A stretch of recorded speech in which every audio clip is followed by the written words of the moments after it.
Hi guys, welcome to my channel. In today's class, we will continue with our part 40 of maths important question series for all competitive exam.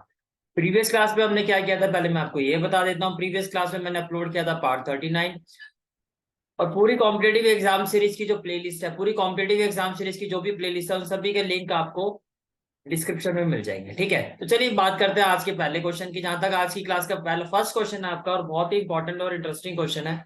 This is the question. Question is the price of an article is decrease by 10%। एक article है जिसका price अगर 10% decrease हो जाता है, तो आपसे ये पूछा जा रहा है by how much will the new price have to be increase. तो जो उसका न्यू प्राइस है उसको हमें कितना इंक्रीज करना पड़ेगा। और देखो सारे ऑप्शंस आपको परसेंटेज में दी गई है। इसका मतलब आपसे ये पूछा जा रहा है कि न्यू प्राइस को हमें कितना परसेंटेज इंक्रीज करना पड़ेगा to get back the old price. तो जनरली जब भी ऐसा क्वेश्चन आता है, स्टूडेंट बहुत बड़ी ब्लंडर और मिस्टेक करते हैं। सबसे बड़ा मिस्टेक इसमें ये करते हैं स्टूडेंट, वो क्या कर सोचते हैं कि भैया 10% डिक्रीज हुआ है तो 10% ही इंक्रीज करना पड़ेगा to get back the old price, और स्ट्रेट फॉरवर्ड अपना आंसर मेंशन कर देते हैं 10%, जो कि गलत आंसर होता है। अब आपको देखो इस क्वेश्चन को करना क्या। फर्स्ट ऑफ ऑल आप ये एज्यूम करो, लेट ये जो ओल्ड प्राइस है, हम एज्यूम कर लेते हैं कि let old price be rupees x, rupees 100। हम ओल्ड प्राइस को क्या ले लेते हैं, रुपीज 100 ले लेते हैं। क्या ले लेते हैं, रुपीज 100। हमने ओल्ड प्राइस को क्या ले लिया, रुपीज 100। ये बात समझ में आ रही है? ठीक है, चलो अब आगे आप देखो कि कितना परसेंट डिक्रीज हो रहा है, 10%। तो 10% डिक्रीज होने का मतलब क्या हो जाएगा, न्यू प्राइस कितना हो जाएगा। 100 का 10% होता है 10 रुपीज, तो न्यू प्राइस कितना हो जाएगा, 90 रुपीज। अब 90 न्यू प्राइस है, हमें इसको लेके जाना है 100 पे। तो 90 से 100 पे ले जाने के लिए कितना इंक्रीज करना पड़ेगा, 10 रुपीज। तो जितना आपको इंक्रीज करना है वो न्यूमरेटर में आ जाएगा। किसके रिस्पेक्ट में चेंज हो रहा है, 90 के रिस्पेक्ट में चेंज हो रहा है। आपको आंसर परसेंटेज में निकालना, तो आप मल्टीप्लाई करोगे 100 से। आप मल्टीप्लाई करोगे 100 से। ये बात समझ में आ रही है? तो 100 से इसको मल्टीप्लाई, देखो 0 से 0 कट जाएगा, तो ये आ जाएगा 100/9। और 100 को 9 से डिवाइड करोगे तो क्या आ जाएगा, 11/1/9%। ये कितना आ जाएगा, 11/1/9%। तो right answer is option D. Right answer is option D. Is it clear? ठीक है, let's move to the next question. Now next question is the denominator of a fraction is 3 more than its numerator. Okay, first of all आपको कहा जा रहा है denominator of a fraction is 3 more than it's numerator. तो अगर मैं numerator को x लेता हूं, तो फ्रैक्शन क्या हो जाएगा, न्यूमरेटर x है और डिनोमिनेटर जो है, डिनोमिनेटर क्या है, 3 मोर देन इट्स न्यूमरेटर। तो अगर न्यूमरेटर x है तो डिनोमिनेटर क्या हो जाएगा, x+3। ये आपका ओरिजिनल फ्रैक्शन होगा। फिर आपको आगे क्या कहा जा रहा है क्वेश्चन में, if the numerator is increased by 7, तो अगर मैं इसको 7 से इंक्रीज कर देता हूं, than denominator is decreased bye 2। तो जो ये डिनोमिनेटर वैल्यू है, इसको मैं 2 से डिक्रीज कर देता हूं, तो ये हो जाएगा x+3 - 2। रिजल्ट इज 2 का मतलब जो आपकी फ्रैक्शन वैल्यू है वो 2 के इक्वल है, तो ये हो जाएगा 2/1। अब अगर मैं क्रॉस मल्टीप्लाई करता हूँ, क्या करता हूँ, क्रॉस मल्टीप्लाई का मतलब x+7 को 1 से मल्टीप्लाई करता हूँ। तो x+7 को 1 से मल्टीप्लाई करोगे तो x+7 आएगा। और यहाँ देखो 3 - 2 क्या हो जाएगा, 1। तो बेसिकली ये जो आपका डिनोमिनेटर है, ये आपका हो गया x+1। और अगर आप इस x+1 को इस 2 से क्रॉस मल्टीप्लाई करते हो, तो what we will have twice of x+1, so what we will have now, ये हो जाएगा x+7। 2 को x से करोगे तो क्या आ जाएगा, 2x। और 2 को 1 से करोगे तो क्या आ जाएगा, +2। इतनी बात समझ में आ रही है? ठीक है, नाउ व्हाइल सॉल्विंग दिस, देखो 2x - x कितना हो जाएगा, 2x - x हो जाएगा x, और 7 - 2 कितना हो जाएगा, 5। तो x की वैल्यू 5 आ गई। तो कैन आई से दैट, अब देखो ये हमारा ओरिजिनल फ्रैक्शन, तो x की जगह 5 रखो, तो डिनोमिनेटर कितना हो जाएगा, 5+3, ये 8 हो जाएगा। अब आपसे पूछा जा रहा है what is the sum of both numerator and denominator. दोनों का सम कर दो, 5+8 कितना हो जाएगा, दैट इज 13। तो can I say that right answer is option B. Is it clear? ठीक है, again this is a very very very important question. जो भी मैं क्वेश्चन ले रहा हूँ एग्जाम्स में न्यूमरस टाइम पूछे गए क्वेश्चन ही ले रहा हूँ, बहुत ही इंपॉर्टेंट क्वेश्चन है, हर क्वेश्चन आपको अच्छे से प्रिपेयर करना है। और मैं पहले भी कह चुका हूँ, प्रॉपर अपना एक रजिस्टर मेंटेन करो जिसमें हर पार्ट वाइज पार्ट आपको पूरे क्वेश्चन एक साथ आपको बहुत ही अच्छी आपकी लिस्ट ऑफ क्वेश्चन बन जाएगी और सारा कुछ आपका कवर हो जाएगा। क्लियर है यहाँ तक? ठीक है, let's move to the next question.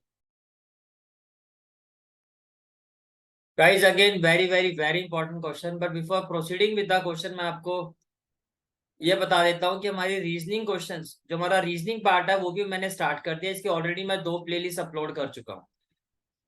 इस प्लेलिस्ट का लिंक भी आपको डिस्क्रिप्शन में मिल जाएगा। अगर आपने रीजनिंग की प्लेलिस्ट अभी तक स्टार्ट नहीं किया, अब आप उसको स्टार्ट कर सकते हो, और स्टार्ट भी आपको पार्ट 1 से करना, ताकि एक एक चीज आपको स्टार्टिंग से समझ में आए। और अगर अभी तक आपने मेरे चैनल को सब्सक्राइब नहीं किया, then do like share and subscribe my channel and don't forget to press the bell icon. Bell icon press करने से क्या होगा, रेगुलर नोटिफिकेशन आपको मिलती रहेगी जो भी मैं अपलोड करूँ। चलिए बात करते हैं हमारे नेक्स्ट क्वेश्चन की। Next question is again very important question. When the ticket rate in a cinema hall is increased by 60%, तो मान लेते हैं कि जो ओरिजिनल प्राइस है टिकट का वो 100 ले लेते हैं। हम ओरिजिनल प्राइस क्या ले लेते हैं? 100। तो मैंने मान लिया कि टिकट का जो ओरिजिनल प्राइस है, original price of ticket, original price of ticket, इसको हम क्या ले लेते हैं? 100 ले लेते हैं। इसको हमने क्या मान लिया? 100। ठीक है, अब आगे क्या कहा जा रहा है आपको? When the ticket rate in a cinema hall is increased by 60%, then the total income from the audience decreases by 20%. कि जब हमारा जब ओरिजिनल प्राइस ₹100 था, तो हम मान लेते हैं कि उस टाइम पर टोटल व्यूवर्स कितने थे? 100 थे। मैंने क्या कहा? When original price of ticket is equal to ₹100, then total viewers कितने हैं? 100। तो can I say that with this information, can I say that with this information, जो टोटल इनकम होगी इस केस में जो टोटल इनकम होगी, इस केस में जो टोटल इनकम होगी व्यूवर से, वो कितनी होगी? भैया एक टिकट का प्राइस 100 है, देखने वाले भी 100 ही हैं, तो टोटल इनकम कितनी होगी? 10,000 होगी। टोटल इनकम कितनी होगी? 10,000। ये बात समझ में आ रही है? ठीक है, अब आपको ये कहा जा रहा है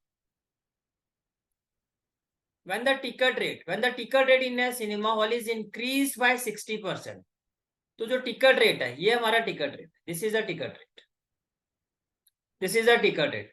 अब 60% इंक्रीज हो गया है, तो मैं इसको लिख देता हूं 160।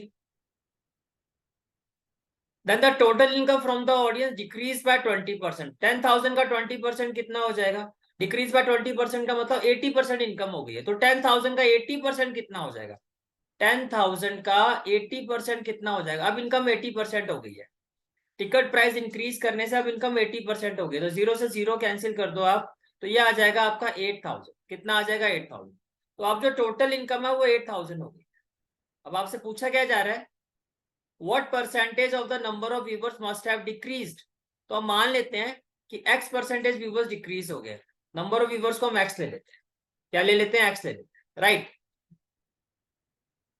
तो x की वैल्यू क्या आ जाएगी? आपकी वैल्यू निकालनी, हमें किसकी वैल्यू निकालनी है? x की वैल्यू निकालनी।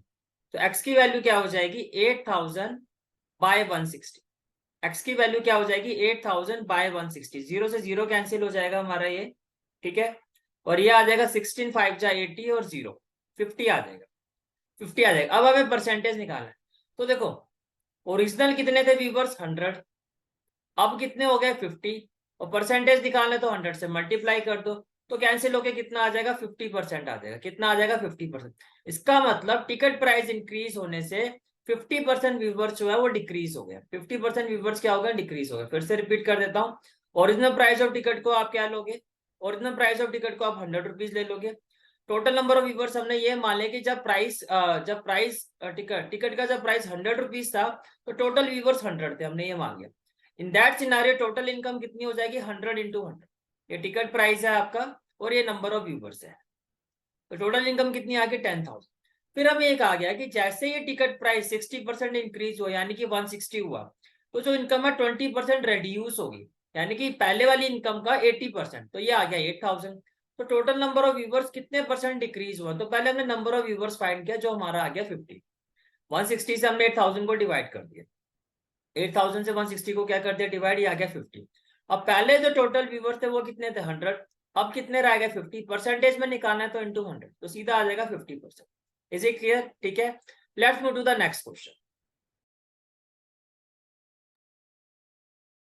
Next question is an electrical appliance rings after 60 second and the other after 62 second।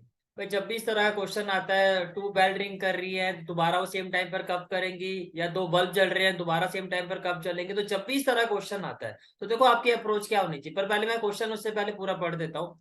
They both ring together at, अब दोनों ही बेल एक साथ सुबह मॉर्निंग में 10 बजे बजती है। ये बेल फर्स्ट जो सुबह एक साथ बजी थी वो कब बजी थी? 10 बजे मॉर्निंग में, यानी कि 10 AM।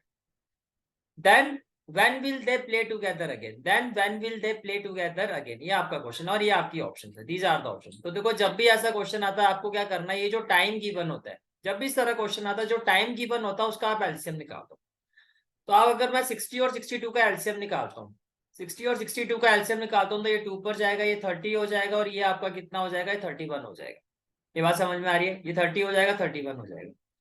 अब जब आप मैं एलसीएम निकालूंगा तो क्या हो जाएगा? 2 इंटू 30 इंटू 31, 32 जा 60, 60 इंटू 31 कितना हो जाएगा? 1860 हो जाएगा।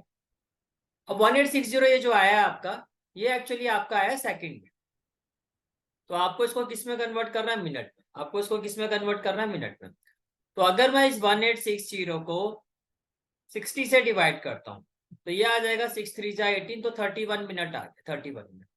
अब मॉर्निंग में दोनों बेल जो है 10 AM पर एक साथ बजी थी, इसमें 31 मिनट से ऐड कर दो, इसमें 31 मिनट से ऐड कर दो, तो दोबारा ये दोनों बेल कब एक साथ बजेगी? 10:31, यानी कि 10:31 AM। Is it clear? ठीक है, तो right answer is option A. Right answer is option A. Okay, so guys, this is for today's class. I hope you like this class, and if you like this class then do subscribe my channel and don't forget to press the bell icon so that you get the regular notification of my classes. Thanks, take care and have a great day.